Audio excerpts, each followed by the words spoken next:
ತುಂಬ ನನಗೆ ತುಂಬ ಸಂತೋಷದ ಒಂದು ಸಂಗತಿ ಏನು ಅಂತಂದರೆ, ಅಲ್ಲಿ ಯಾವುದೇ ರಿಲಿಜನ್ ಇಲ್ಲ, ಕಾಸ್ಟ್ ಇಲ್ಲ, ಏನೂ ಇಲ್ಲ, ಎಲ್ಲರೂ ಒಂದೇನೆ. ಆ ಭಾವನೆ ಎಷ್ಟು ಚೆನ್ನಾಗಿರುತ್ತೆ ಅಂತ ಅನಿಸ್ತಾ ಇತ್ತು ನನಗೆ. ನಿಮಗೆ ಏನು ನೀವು ಪರ್ಫಾರ್ಮ್ ಮಾಡ್ತೀರಾ ಅದರ ಮೇಲೆ ನಿಮಗೆ ಯೂನಿವರ್ಸಿಟಿಗಳಲ್ಲಿ ಪೊಸಿಷನ್ನು ಸಿಕ್ಕುತ್ತೆ ಹೊರತು ಒಂದು ಇನ್ಫ್ಲೂಯೆನ್ಸ್ ಆಗಲಿ, ಈ ಒಂದು ಜಾತಿ ಆಗಲಿ, ಇದೊಂದು ಧರ್ಮ ಆಗಲಿ ಯಾವುದೂ ಇಲ್ಲ. ಮತ್ತು ಭಾಷೆಗಳು ಅಷ್ಟೇ, ಅವ್ರದ್ದು ಒಂದೇ ಭಾಷೆ. ಆಮೇಲೆ ದೇವರು ಅಂತಲೂ ಅಷ್ಟೇ, ನಾನು ದೇವಸ್ಥಾನಗಳನ್ನೇ ನೋಡಿಲ್ಲ. ಬುದ್ಧ ಟೆಂಪಲ್ ಎಲ್ಲೋ ಒಂದೊಂದು ಕಡೆ ಇದೆ. ಅವರೇನು ಅಷ್ಟೊಂದು ಬುದ್ಧ ವರ್ಷಿಪ್ ಮಾಡಲ್ಲ, ನೇಚರ್ನ ವರ್ಷಿಪ್ ಮಾಡ್ತಾರೆ ಅವರು.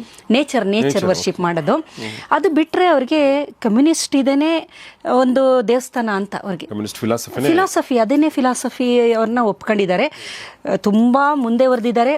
ಅವ್ರದ್ದೇ ಆದ, ಈಗ ಗೂಗಲ್ಲು ಯಾವುದು ವರ್ಕ್ ಆಗ್ತಾ ಇಲ್ಲ, ಅಲ್ಲಿ ಬೇರೆ ಬೇರೆ ಆ್ಯಪ್ಗಳಿದೆಯಲ್ಲ, ನಮ್ಮದು ಗೂಗಲ್ ವರ್ಕ್ ಆಗೋದಿಲ್ಲ, ಆಮೇಲೆ ವಾಟ್ಸಪ್ ಇಲ್ಲ, ಏನೂ ಇಲ್ಲ. ಅವ್ರದ್ದೇ ಬೀಡು ಅಂತ ಒಂದಿದೆ, ಬೇರೆ ಬೇರೆ ಅವ್ರದ್ದೇ ಆ್ಯಪ್ಗಳಿದೆ.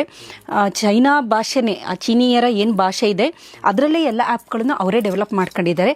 ಅದರಲ್ಲೇ ಅವರು ಎಲ್ಲ ಒಂದು ಕಮ್ಯುನಿಕೇಷನು, ವ್ಯವಹಾರ ಎಲ್ಲ ಮಾಡ್ತಾರೆ. ಸಣ್ಣ ಹೋಟೆಲಲ್ಲೂ ನೀವು ಒಂದು ರೋಬೋಟ್ನ ನೋಡ್ಬೋದು. ರೋಬೋಟ್ ಕ್ಲೀನಿಂಗ್ ಆಗ್ಬೋದು, ಇದಾಗ್ಬೋದು. ನನಗೆ ಭಾಳ ಖುಷಿ ಆಗ್ತಾ ಇತ್ತು. ಪುಟ್ಟದು ಅದು ವಾಷಿಂಗ್ ಮಿಷಿನ್ ಥರ ಇತ್ತು, ಅದು ರೋಬೋಟಿಕ್. ಅದೇ ಲಿಫ್ಟಲ್ಲಿ ಹೋಗಿ ಓಪನ್ ಮಾಡ್ಕೊಂಡು ಹೋಗೋದು, ಆ ಥರ ಎಲ್ಲ ತುಂಬ ಚೆನ್ನಾಗಿದೆ ಟೆಕ್ನಾಲಜಿ ಎಲ್ಲ.